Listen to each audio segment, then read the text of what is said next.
And so the courier who had cheated death in the cemetery outside Good Springs cheated death once again, and the Mojave wasteland was forever changed. The courier, with the aid of Yes Man, drove both the Legion and the NCR from Hoover Dam, securing New Vegas's independence from both factions. With Mr. House out of the picture, part of the Securitron army was diverted to the Strip to keep order. Any chaos on the streets was ended. Quickly. Chaos became uncertainty, then acceptance with minimal loss of life. New Vegas assumed its position as an independent power in the Mojave. Supporting the ideals of independence, the courier was recognized as the man responsible for a truly free New Vegas. He ensured Mr. House's tyranny was broken, and neither Caesar's Legion nor NCR would ever gain control over New Vegas. Tabitha and Rhonda went east, through Caesar's land. Occasionally, tales of their exploits found their way back west, though few believed them. Eventually, the stories concerning the duo were collected and published, and proved to be quite popular with children. Convinced that his time as a gunslinger was past, Raoul made peace with the idea of growing old. After traveling with the courier for a time, he retired and settled down in Outer Vegas, where he would spend his days fixing ancient machinery. Though the wasteland became anarchic after Hoover Dam, the boomers' display of power dissuaded fortune seekers from attempting to penetrate Nellis. Veronica put her moral sensibilities aside and supported the Brotherhood's new campaign of aggression as best she could. Yet, deep down, she understood that it meant their end would surely be soon to follow. Their leaders destroyed by the courier, the fiends scattered throughout the wasteland. Without the organization of Motor Runner, Cook, Violet, and Driver Nephi, they were easy prey. After the courier ensured New Vegas remained free, the followers found that independent Vegas was even more unstable and violent than before. Old Mormon Fort became excessively burdened by the influx of patients, struggling to provide even the most basic of services. Arcade was tending to the locals of Freeside when he learned that Caesar's Legion had been defeated, and NCR was being pushed out of New Vegas. Though he found that independence for New Vegas was not all he hoped it would be, Arcade did his best to help the locals govern themselves. With New Vegas's independence formally declared, Good Springs thrived. More travelers stopped by Good Springs on their way to and from the Strip, and the locals grew prosperous from the traffic.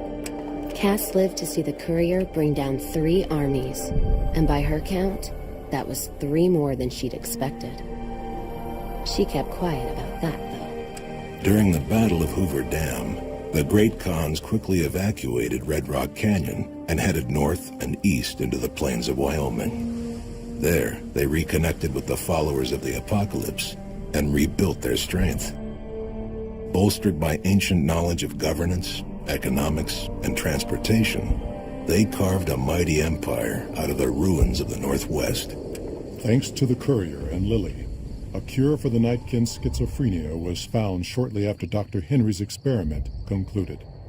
Nightkin and other super mutants in the wasteland flocked to Jacobstown, and the town became known as a haven where a mutant could find peace.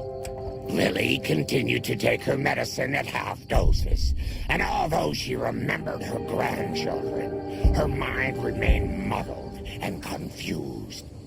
Eventually, she parted ways with the courier and traveled west, seeking the remnants of her past. The Kings retained their control of Freeside, and while they continued to favor the needs of locals, they tolerated the citizens of the defeated NCR. After Ray's brain was transplanted into Rex's cybernetic body, it took Rex some time to adjust to the old scrapyard dog's memories. Eventually, Rex's mind settled peacefully, melding his own memories with that of long travels with old Lady Gibson. Shaped up by the courier's advice, the Misfits distinguished themselves during the Legion's attack on Camp Golf.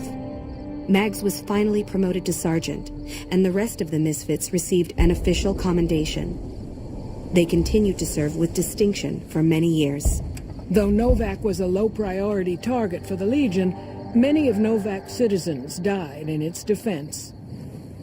In the weeks that followed, several bright followers returned to Novak to help restore its defenses, allowing it to remain independent of NCR. Though NCR was withdrawing from the region, Boone remained in New Vegas, finding work as a security guard and caravan scout along the highways. While he might have preferred rejoining his old unit, Boone couldn't bring himself to abandon the city where he'd met his wife. After Hoover Dam, the leaderless powder gangers at the correctional facility vanished into the wastes, leaving the prison empty. The correctional facility became another abandoned ruin in the wasteland, its carcass occasionally picked over by enterprising prospectors. With Cook dead, the powder gangers at Vault 19 fell apart. Those who weren't destroyed by the courier fled into the hills or attempted to work their way back through the Mojave wasteland. Few survived. After Hoover Dam, Sheriff Myers runs Prim with his own style of frontier justice. He deals with most folks fairly, but now and then someone winds up dead with little to no evidence against them.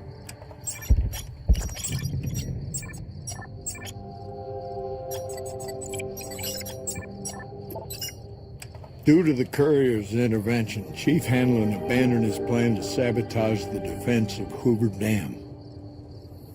The Rangers assisted the troopers admirably during the Legion's ill-fated attack. Though the courier snatched victory from NCR, only General Oliver was blamed for the loss of Hoover Dam. Hanlon, exhausted from a lifetime of service to the NCR, stepped down from its position in the Rangers and retired to his ranch in Redding. After their bold arrival at Hoover Dam, the remnants disappeared as quickly as they came. Legends of their power spread throughout the Southwest, a reminder of why people once feared the sight of vertibirds in the sky. And so the Courier's Road came to an end, for now.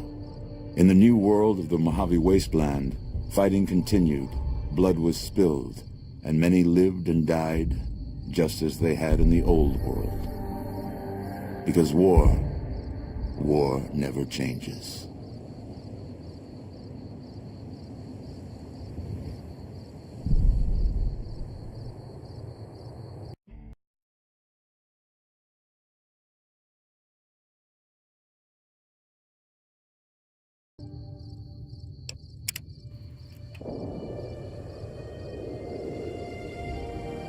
Those who weren't destroyed by the courier fled into the hills or attempted to work their way back through the Mojave wasteland.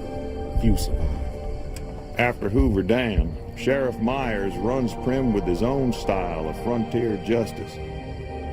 He deals with most folks fairly, but now and then someone winds up dead with little to no evidence against them.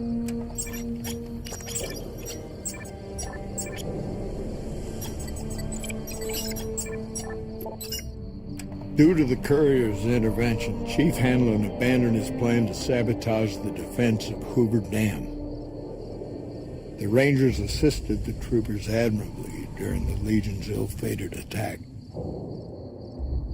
Though the courier snatched victory from NCR, only General Oliver was blamed for the loss of Hoover Dam. Hanlon, exhausted from a lifetime of service to the NCR, stepped down from its position in the Rangers and retired to his ranch in Redding. After their bold arrival at Hoover Dam, the remnants disappeared as quickly as they came. Legends of their power spread throughout the Southwest, a reminder of why people once feared the sight of vertibirds in the sky. And so the Courier's Road came to an end, for now. In the new world of the Mojave Wasteland, fighting continued, blood was spilled, and many lived and died just as they had in the old world.